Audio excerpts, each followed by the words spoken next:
है भाई, ये राम का देश है। जिसको दिक्कत है मस्जिद के सामने से रामनवमी का जुलूस निकलने में, वो अपनी मस्जिद वहाँ से अभी उठा ले और पाकिस्तान में जाके बना ले और वहीं बस जाए। लेकिन ममता बनर्जी के राज में जो हो रहा है वो सम्मानित व्यक्ति नहीं बची है, तो उनके लिए नौकर शब्द ज़्यादा अच्छा रहेगा, उनको दिखाने के लिए कि उनकी औकात क्या है। तुम सीएम हो ना, सीएम पद की असली गरिमा ये है कि तुम सेवक हो, और तुम जो हरकतें करी हो ना वो सेवक नहीं, वो एक एहसान फरामोश हराम खोर नौकर करता है।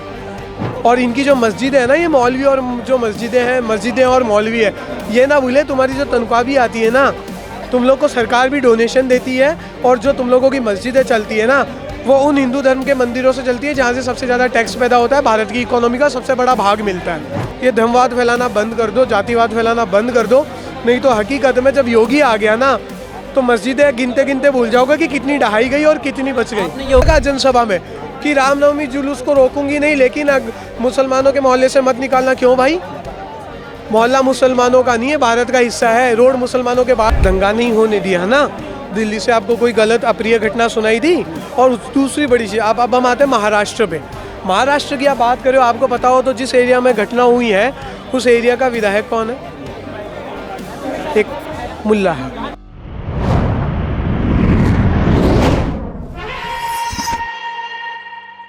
बड़ी धूमधाम से रामनवमी का त्यौहार मनाया गया। हर वर्ष की भांति इस वर्ष भी हर्षोल्लास से मनाया गया, लेकिन हर वर्ष की भांति इस वर्ष भी कहीं पत्थरबाजी हुई, कहीं आगजनी हुई, तो कहीं दंगा हुआ। नमस्कार, मेरा नाम विशाल सिंह है और आप ट्रेंड भारत देख रहे हैं। इस भारतवर्ष में, इसी भारत में हिंदू अपने त्योहारों को मनाने में या तो डर रहे हैं, या फिर मना भी रहे हैं तो कहीं दंगा हो जा रहा है, तो कहीं पत्थरबाजी हो जा रहा है। आखिर में क्यों ऐसा हो रहा है? पश्चिम बंगाल, गुजरात, महाराष्ट्र ऐसे जगहों पे जहां सत्ता में भाजपा भी है और पश्चिम बंगाल में जहां ममता बनर्जी की भी सत्ता है। हम बात करेंगे लोगों से। ये बताइए कि रामनवमी के दिन, आइए इधर आइए, रामनवमी के दिन बातों करिए, रामनवमी के दिन पत्थरबाजी की जा रही है, आखिर में ऐसा क्यों हो रहा है? सर, आप मीडिया हो, हमारे लोकतंत्र का चौथा स्तंभ। आप सबसे हाथ जोड़ के बोल रहा हूँ, आप मेरे से बहुत ज्ञानी हो अपने फील्ड में। कम से कम लोगों को ये सच तरीके से खुलेआम बताएं कि पत्थरबाजी नहीं, दंगा हुआ है। ठीक है, आग जनी हुई है, पब्लिक प्रॉपर्टी जलाई गई है, लोगों की पर्सनल प्रॉपर्टी जलाई गई है। ठीक है। और रामनवमी को लेके बात जो आ रही है, मैं ममता बनर्जी पे बाद में आता हूँ। पहले मैं बोल देता हूँ हमारे मुस्लिम भाइयों को और उन द्वेषी लोगों को भी जिनको बहुत ज़्यादा दिक्कत हो रही है रामनवमी से। भाई, ये राम का देश है। जिसको दिक्कत है मस्जिद के सामने से रामनवमी का जुलूस निकलने में, वो अपनी मस्जिद वहाँ से अभी उठा ले और पाकिस्तान में जाके बना ले और वहीं बस जाए। सच्ची बात ये है, क्योंकि राम का नाम तो सब जगह चलेगा।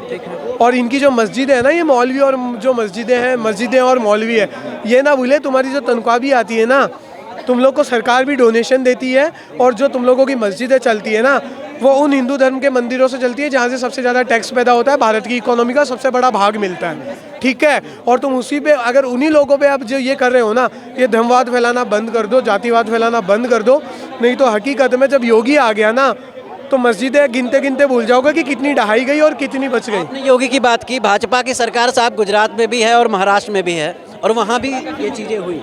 सरकारों को ये निर्धारित करना चाहिए। हम पश्चिम बंगाल की बात करें अगर, तो ठीक है, गुजरात और महाराष्ट्र की बात क्यों नहीं? सर बताऊं, हम ये नहीं बोले गुजरात और महाराष्ट्र की बात ना करनी चाहिए, सवाल उठाना जरूरी है। अगर गुजरात में भी हो गया तो कैसे हो गया, क्यों हुआ? लेकिन जब हम बंगाल की बात करते हो, इसलिए कि कल हुआ जो हुआ, उससे पहले भी सोचने की बात है कि 2 दिन पहले ममता बनर्जी ने क्या कहा, स्टेज पे चढ़ के राजनीतिक मंच से उसने क्या कहा जनसभा में कि रामनवमी जुलूस को रोकूंगी नहीं, लेकिन मुसलमानों के मोहल्ले से मत निकालना। क्यों भाई?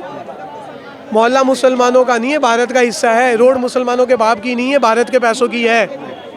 ठीक है ना, ममता बनर्जी के बाप की है। और बुरा मत मानना, सीएम होगी अपने घर पे, सरकार की जनता की नौकर है। ठीक है, नौकर है, नौकर के जैसे रहे। जैसे प्रधानमंत्री मुंह पे बोलते हैं मैं प्रधानमंत्री नहीं, प्रधान सेवक हूँ।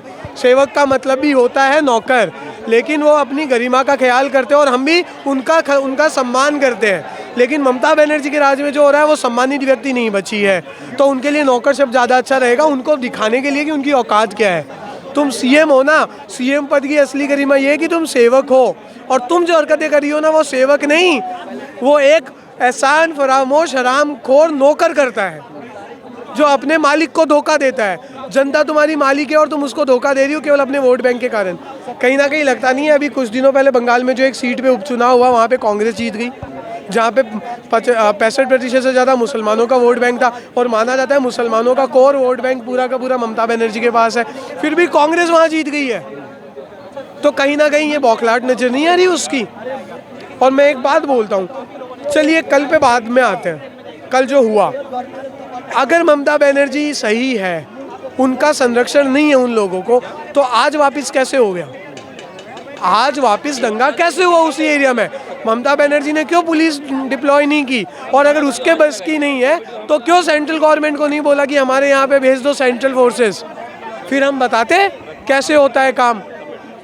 हकीकत तो यही है ना, आज भी वापस हुआ, ये दर्शाता है, पूरा घटनाक्रम दर्शाता है कि ममता बनर्जी का संरक्षण है। अच्छा बताइए, आपने सेंट्रल फोर्स की बात की, इसी दिल्ली जहांगपुरी में बोल दिया गया कि ये सेंसिटिव जगह है, यहाँ से शोभा यात्रा नहीं निकालिए। तो ये एक सेंसिटिव गली है या जगह है, यहाँ से ना निकालिए, ये कौन सा समझ लीजिए कि इसको, ये तो कोई ऑप्शन नहीं हुआ ना अपने पास की शोभा यात्रा वहाँ से नहीं निकली। सर ऑप्शन नहीं हुआ, बात सही है, लेकिन अगर लगा दिल्ली सेंट्रल तो सेंट्रल के हाथ में है, कम से कम उन्होंने दंगा तो नहीं होने दिया, दंगा नहीं होने दिया ना।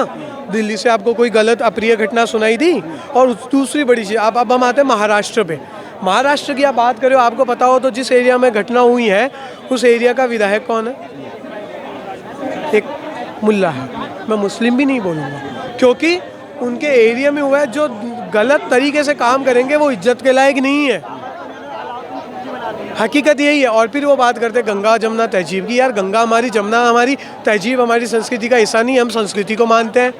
तहजीब नाम आपने हिंदी में या संस्कृत में सुना है क्या? गंगा और जमुना नाम आपने कहीं कुरान में, कहीं सुना में, कहीं सुना है? तो कौन सी गंगा जमुना तहजीब है भाई? क्या तरीका लगाया है ये? और कहीं ना कहीं मुझे नज़र आता है कि आने वाला समय देख लीजिए, मुझे ऐसा लग रहा है कि पंजाब से ज़्यादा बुरी हालत बंगाल की हो जाएगी। मैं मोदी जी से और सेंट्रल गवर्नमेंट से ये अपील करता हूँ कि जल्दी से जल्दी कहीं ना कहीं अब वहाँ पे सेंट्रल का डायरेक्टली हस्तक्षेप होना ज़रूरी है। आप हम तमाम पिछले दिनों से हिंदू राष्ट्र की बात की जा रही है, ये बताइए, हिंदू राष्ट्र की बात की जा रही है और हमारे जो शोभा यात्रा है उसमें कहीं पथराव, कहीं आगजनी, कहीं दंगा हो जा रहा है, ये कैसे हिंदू राष्ट्र बना लेंगे आप? सर हिंदू राष्ट्र बनने के बाद एक बार पत्थर फेंकना तो छोड़ो, पत्थर फेंकना सोचने की सोच लेंगे? वो सोच पाएंगे? हिम्मत होगी उनकी? क्या वो डर के रहेंगे? सर डर के नहीं रहेंगे। एक बात बताइए मुझे, जब इमरजेंसी के टाइम पे सेक्युलर वर्ड ज़बरदस्ती घुसा दिया गया, उसके पहले कभी रामनवमी के जुलूस नहीं निकलते थे ना? कभी पथराव की सुनाई दी आपने घटना? सुनाई दी? 2014 से ज़्यादा सुनाई दे रही है। सर मैं बोल रहा हूँ, उसका जवाब दीजिए। क्या वो वर्ड डालने के पहले कभी ऐसी घटना इतिहास में नज़र आती है? क्या ये नज़र आती है हिंदू मुस्लिम आपस में लड़े हो?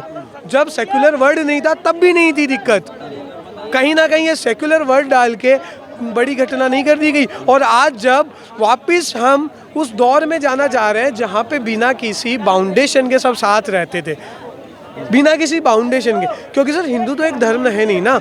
हम सब जानते हैं कि सुप्रीम कोर्ट ने बोला है हिंदुत्व भारत की आत्मा, एक संस्कृति का नाम है। और एक बात बताइए, ये जो मुस्लिम भाई बोलते हैं, एक बात बताइए, ये मुस्लिम अपने बहन बेटियों की शादी होती है तो क्या हल्दी की रस्म का आजकल फंक्शन नहीं करते हैं? क्या हल्दी की रस्म इनके धर्म में जायज़ भी है?